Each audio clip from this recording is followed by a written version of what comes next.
श्रीमद् भागवत महापुराण तृतीय स्कंद तीसरा अध्याय भगवान के अन्य लीला चरित्रों का वर्णन। उद्धव जी कहते हैं, इसके बाद श्री कृष्ण अपने माता पिता देवकी वसुदेव की सुख पहुंचाने की इच्छा से बलदेव जी के साथ मथुरा पधारे और उन्होंने शत्रु समुदाय के स्वामी कंस को ऊंचे सिंहासन के नीचे पटक कर तथा उसके प्राण लेकर उसकी लाश को बड़े जोर से पृथ्वी पर घसीटा।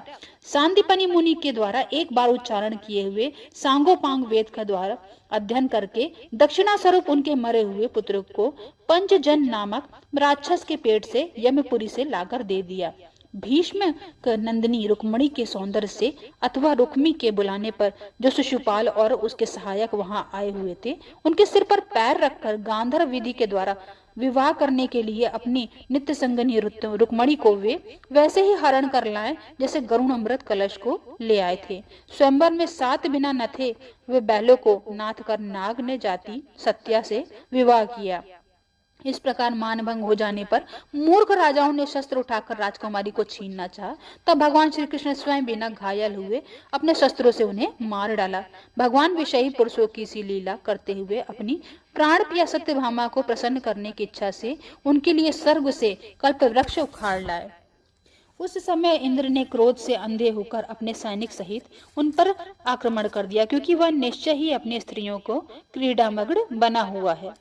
अपने विशाल डील डॉल से आकाश को भी ढक देने वाले अपने पुत्र भौमासुर को भगवान के हाथ से मरा हुआ देखकर पृथ्वी जी ने जब उनसे प्रार्थना की, तब उन्होंने भौमासुर के पुत्र भगदत्त को उसका बचा हुआ राज्य देकर उसके अंतपुर में प्रवेश किया। वहां भौमासुर द्वारा हर कर लाई हुई बहुत सी राजकन्याएं थीं। वे दीन बंधु श्री कृष्ण चंद्र को देखते ही खड़ी हो गईं और सबसे महान हर्ष, लज्जा और प्रेम पूर्व चितवन से तत्काल ही भगवान को पति रूप में वर्ण कर लिया। तब भगवान ने अपनी निज शक्ति योग माया से उन ललनाओं के अनुरूप उतने ही रूप धारण करके उन सबका अलग अलग महलों में एक से ही मुहूर्त में विधिवत पाणी ग्रहण किया। अपनी लीला का विस्तार करने के लिए उन्होंने उनमें से प्रत्येक के गर्भ से सभी गुणों में अपने ही समान 10-10 पुत्र उत्पन्न किए। जब काल यवन, जरासिंध और शाल्वादी ने अपनी सेनाओं से मथुरा और द्वारकापुरी को घेर लिया था, तब भगवान ने निज जनों को अपनी अलौकिक शक्ति देकर उन्हें स्वयं मरवाया था।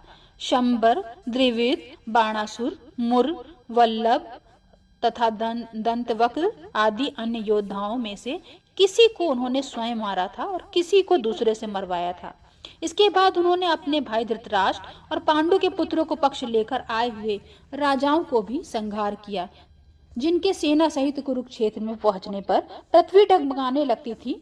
कर्ण, दुशासन और शकुनी की खोटी सलाह से जिनकी आयु और श्री दोनों नष्ट हो चुकी थी तथा भीमसेन की गदा से जिसकी जांघ टूट चुकी थी, उस दुर्योधन को अपने साथियों के सहित पृथ्वी पर पड़ा देखकर भी उन्हें प्रसन्नता ना हुई। वे सोचने लगे, यदि द्रोण, भीष्म, अर्जुन और भीमसेन के द्वारा इस 18 अक्षौहिणी सेना का विपुल संहार हो भी गया तो इससे पृथ्वी का कितना भार हल्का हुआ। अभी तो मेरे अंश रूप प्रद्युम्न आदि के बल से बड़े हुए यादवों का दुस्सह दल बना ही हुआ है।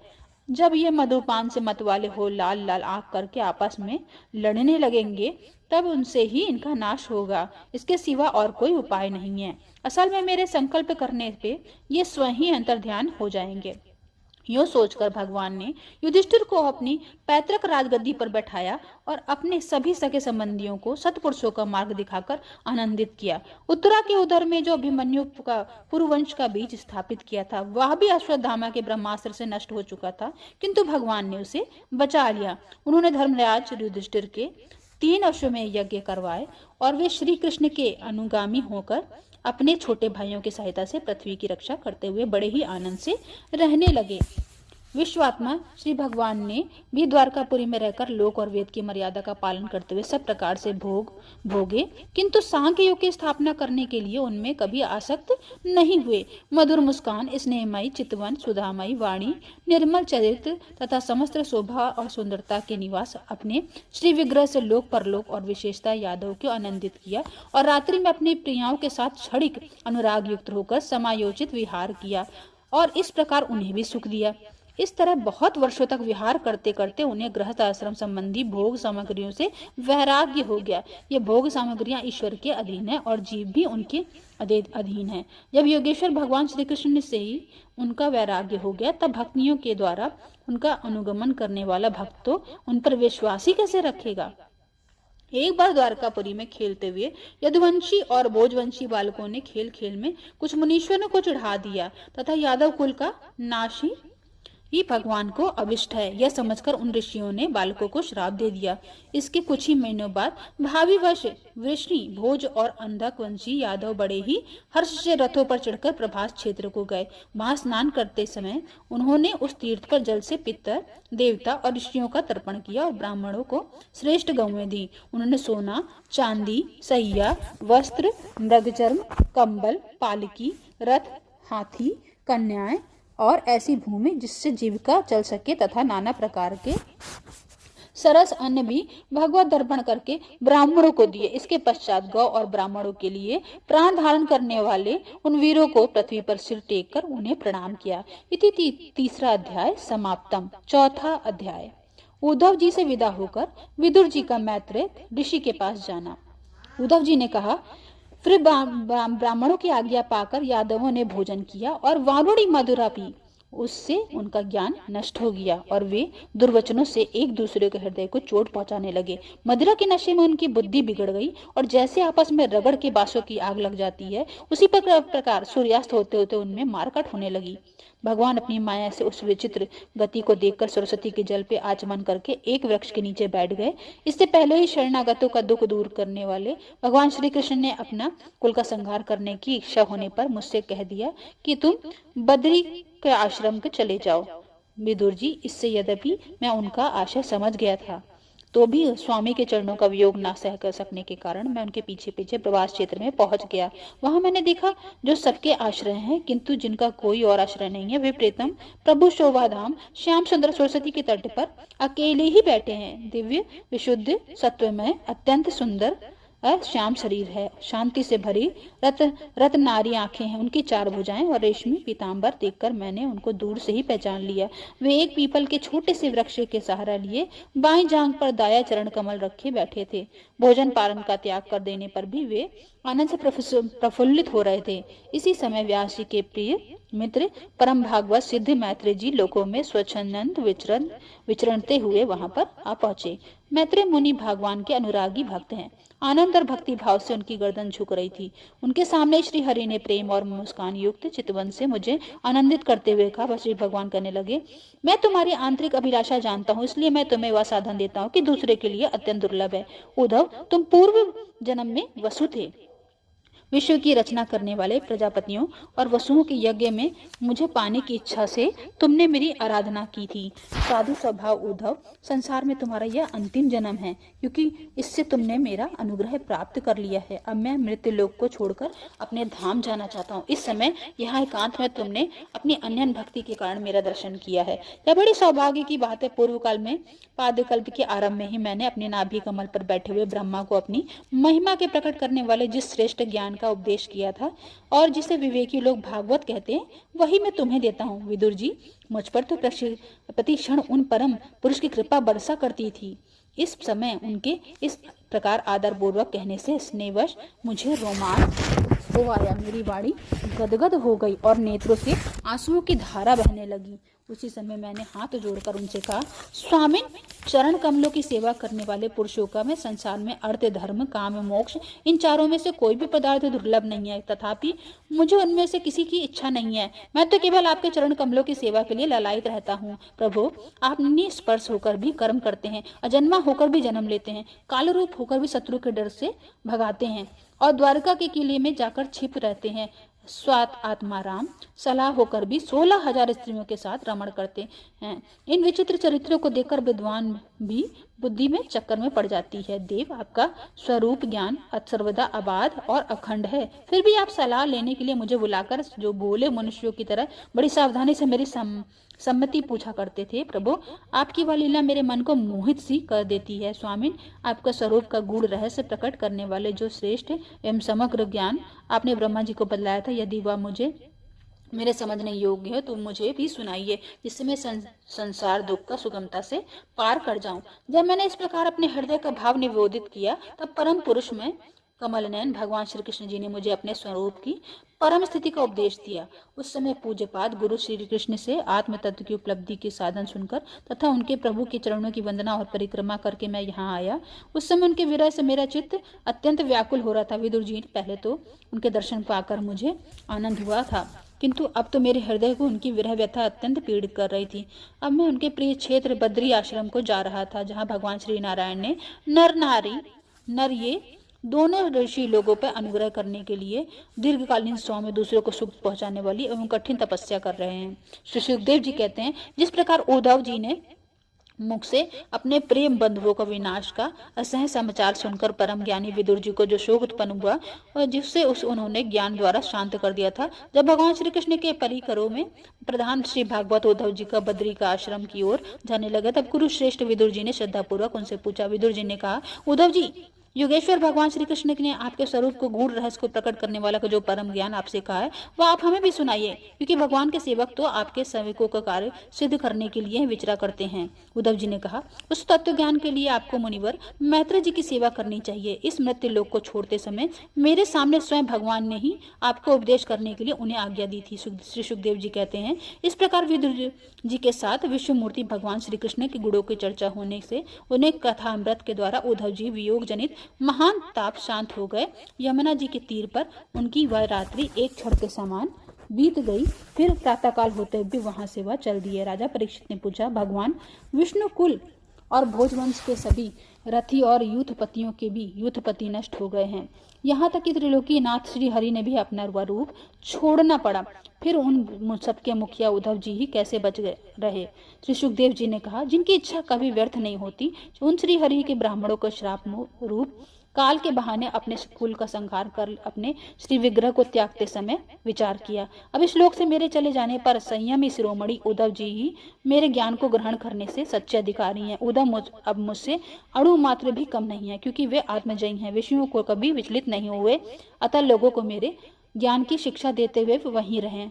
वेदों के मूल कारण जगत गुरु श्री कृष्ण के इस प्रकार आज्ञा देने पर उद्धव जी ने बद्रिका आश्रम में जाकर समाधि योग द्वारा श्री हरि की आराधना करने लगे। कुरुश्रेष्ठ परीक्षित, परमात्मा श्री कृष्ण ने लीला से अपना श्री विग्रह प्रकट किया था और लीला से ही उसे अंतर्ध्यान भी कर दिया था। उनका वह अंतर्ध्यान होना भी धीर पुरुषों का उत्साह बढ़ाने वाला तथा दूसरे पशु तुल्य अधीर पुरुषों के लिए अत्यंत दुष्कर था।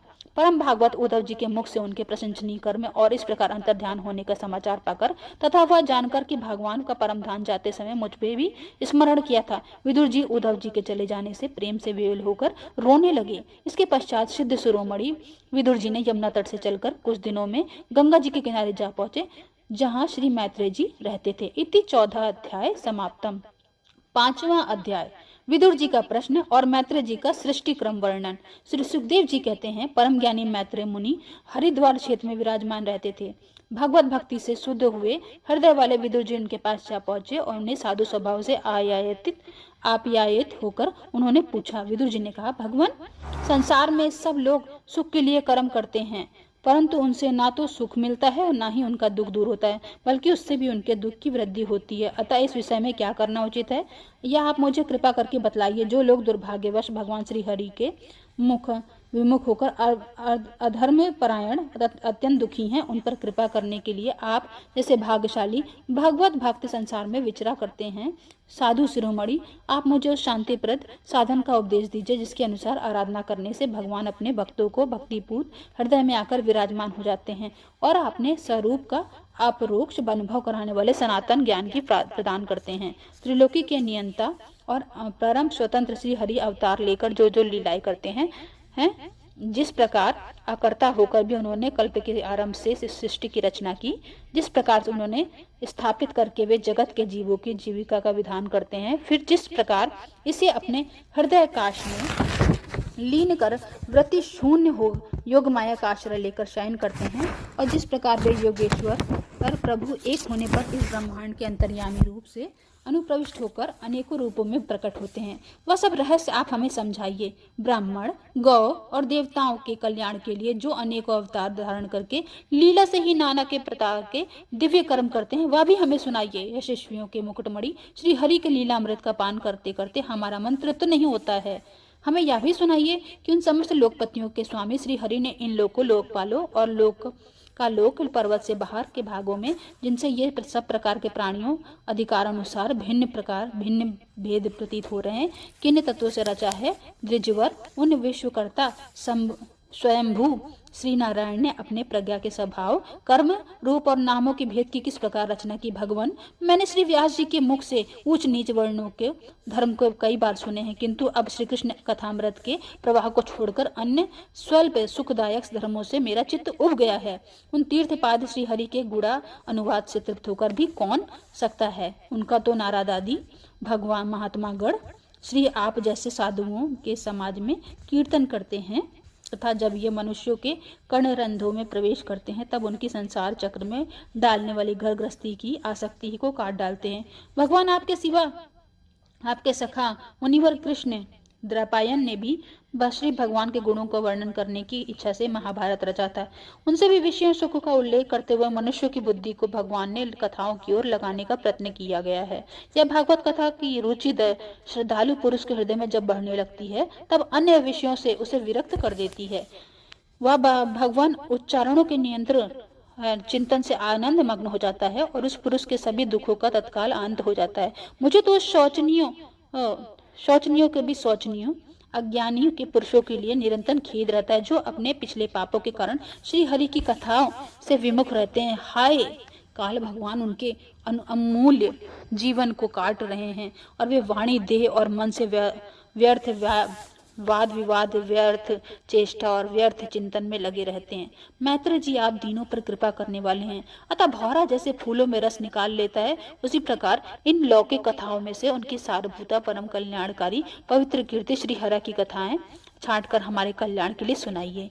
उन सर्वेश्वर के संसार की उत्पत्ति, स्थिति और संहार करने के लिए अपनी माया शक्ति को स्वीकार कर रामकृष्ण आदि अवतारों के द्वारा जो अनेक अलौकिक लीलाएं की हैं, वे सब मुझे सुनाइए। श्री सुखदेव जी कहते हैं, जब विदुर जी ने जीवों के कल्याण के लिए इस प्रकार प्रश्न किया, तब तो मुनि श्रेष्ठ भगवान मैत्र जी भी उनकी बहुत बड़ाई करते हुए यूं कहा। श्री मैत्र जी बोले, स्वादु स्वभाव विदुर जी, आपने सब जीवों पर अत्यंत अनुग्रह करके यह बड़ी अच्छी बात पूछी है। आपका चित्त तो सर्वदा श्री भगवान में लगा रहता, तथापि इसके संसार में भी आपका बहुत सुयश फैलेगा। आप श्री व्यास जी के औरस पुत्र हैं, इसलिए आपने कोई और बड़ी बात नहीं कही है।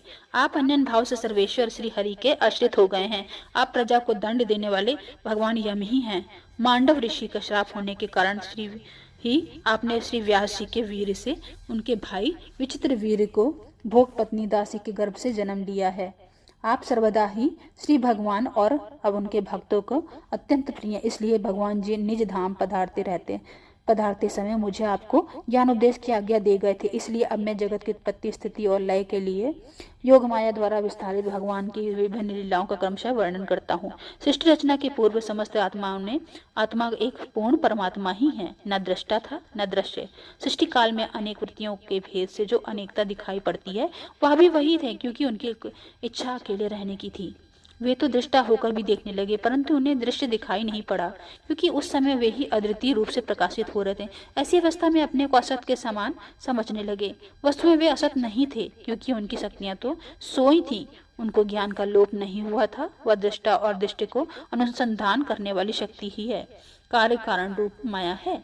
महाभाग विदुर जी, इस भावाभाव रूप अनिवर्चनीय माया के द्वारा ही भगवान ने इस विश्व का निर्माण किया है। काल शक्ति से जब यह त्रिगुणमय माया क्षोम को प्राप्त हुई, तब उन इंद्रातीत चिन्मय परमात्मा ने अपने अंश पुरुष रूप में उसमें चिदाभाव रूप बीज स्थापित किया। तब काल की प्रेरणा से उस अव्यक्त माया से महात्मा प्रकट हुआ। वह मिथ्या ज्ञान का नाशक होने के कारण विज्ञान स्वरूप और अपने में सूक्ष्म रूप से स्थिति प्रपंच की अभिव्यक्ति करने वाला था। फिर चिताभास, गुण और काल का अधीन उसे महातत्व की भगवान की दृष्टि पड़ने पर विश्व की रचना के लिए अपने रूपांतरित किया। महातत्व के विकृत होने पर अहंकार की उत्पत्ति हुई। जो कार्य अधिभूत, कारण, अध्यात्म और कर्ता आदि दैव रूप के होने के कारण भूत, इंद्रिय और मन का कारण है, वह अहंकार वैकारिक, सात्विक, तेजस, राजस और तामस तीन भेद प्रकार का है। अतः अहम तत्व में विकार होने पर वैकारिक अहंकार से मन और जिनसे विषयों का ज्ञान होता है वे इंद्रियों का अधिष्ठाता देवता हुए। तेजस अहंकार से ज्ञानेंद्रिय और कर्मेंद्रिया हुई और तामस अहंकार से सूक्ष्म भूतों के कारण शब्द तन्मात्र हुआ और उससे दृष्टा अनुरूप के आत्मा का बोध कराने वाले आकाश उत्पन्न हुआ। भगवान की दृष्टि जब आकाश पर पड़ी तब उन्हें फिर काल, माया, चिदाभास के योग से स्पर्श तन्मात्र हुआ और उसके विकृत होने पर उसकी वायु की उत्पत्ति हुई।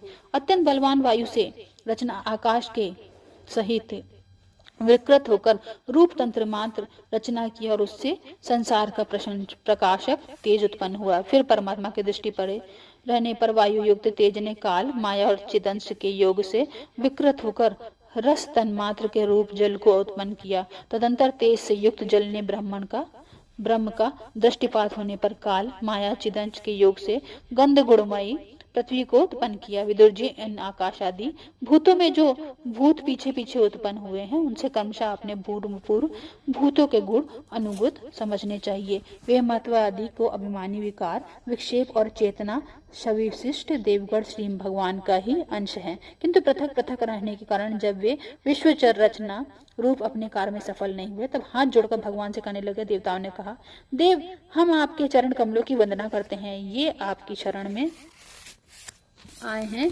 और जीवों की ताप दूर करने के लिए छत्र के समान हैं तथा इनका आश्रय लेने से यतिजन अनंत संसार दुख को सुगमता से दूर फेंक देते हैं। जगत कर्ता जगदीश्वर इस संसार में ताप त्रय से व्याकुल रहने के कारण जीवों को जरा भी शांति नहीं मिलती, इसलिए भगवान आप आपके चरणों में ज्ञानमयी छाया का आश्रय लेते हैं। मुनिजन एकांत स्थान में रहकर आपके मुख्य कमल का आश्रय लेने वाले वेद मंत्र रूप पक्षियों के द्वारा जिनका अनुसंधान करते रहते हैं तथा जो संपूर्ण पापनाशिनी नदियों में श्रेष्ठ गंगा जी का उद्गम स्थान है, आपके उन परम पावन पाद पद्यों को हम आश्रय देते हैं। हम आपके चरण कमलों की उस चौकी का आश्रय ग्रहण करते हैं जिसे भक्तजन श्रद्धा और श्रवण कीर्ति नादि रूप भक्ति से परिमार्जित अंतःकरण में धारण करके वैराग्य पुष्ट ज्ञान के द्वारा परम धीर हो जाते हैं। हे ईश, आप संसार की उत्पत्ति, स्थिति और संहार के लिए ही अवतार लेते हैं, अतः हम आपके उन चरण कमलों में शरण लेते हैं जो आपका स्मरण करने वाले भक्तजनों को अभय देते हैं। जिन पुरुषों का देह, गेह और तथा उनके संबंध रखने वाले अन्य तुक्ष पदार्थों में अहंता, ममता का दृढ़ दुराग्रह है, उनके शरीर में आपने अंतर्यामी रूप से रहने पर भी जो दूर है, उन्हीं आपके चरण बिंदु के हैं। परम यशस्वी परमेश्वर इंद्रियों के विषयाभिमुख रहने के कारण जिनका मन सर्वदा बाहर से भटका करता है, वे पामर लोग आपके विलासपूर्ण पाद विन्यास को शोभा से विशेषक भक्तजनों का दर्शन नहीं कर पाते, इसी से आपके चरणों से दूर रहते हैं। हे देव, आपके कथामृत का पान करने से उमड़ी हुई भक्ति के कारण जिनका अंतःकरण निर्मल हो गया है, वे लोग वैराग ही जिनका सार है, ऐसा आत्मज्ञान प्राप्त करके अनायास ही आपके वैकुंठ धाम को चले जाते हैं। दूसरे धीर पुरुष चित्त निरोध रूप समाधि के बल से अपनी बलवती माया को जीतकर आपके में ही लीन हो जाते हैं, पर उन्हें श्रम बहुत होता है, किंतु आपकी सेवा में मार्ग में कुछ भी कष्ट नहीं है। आदिदेव, आपने सृष्टि रचना की इच्छा से हमें त्रिगुणमय रचा है, इसलिए विभिन्न स्वभाव वाले होने के कारण हम आपसे मिल नहीं पाते और इसी से आपकी क्रीड़ा के साधन रूप ब्रह्मांड की रचना करके उसे हमको समर्पित करने में असमर्थ हो रहे हैं। अतः जन्म रहित भगवान, जिससे हम ब्रह्मांड रचकर आपको सब प्रकार से भोग पर समय से समर्पित कर सके और जहाँ स्थित होकर हम भी आपकी योग्यता के अनुसार अन्न ग्रहण कर सके तथा ये सब जीव भी सब प्रकार की विघ्न बाधाओं से दूर रहकर भी हम और आप दोनों को भोग समर्पित करते हुए अपना अपना अन्न भक्षण कर सके, ऐसा कोई उपाय कीजिए। आप निर्विकार पुराण पुरुष ही अन्य कार्यवेग के सहित हम देवताओं के आदि कारण हैं। देव, पहले आप जन्माहि के सत्वादि गुण और जानवे की कर्मों की कारण रूपा माया शक्ति से चिदाभास रूप वीर स्थापित किया है। परमात्मा देव महत्वतादि रूप हम देवगण जिस कार्य के लिए उत्पन्न हुए हैं उससे संबंध में हम क्या करें। देव पर आप ही अनुग्रह करने वाले हैं, इसलिए ब्रह्मांड रचना के लिए आप हमें क्रिया शक्ति के सहित अपनी ज्ञान शक्ति भी प्रदान कीजिए। इति 5वां अध्याय समाप्त।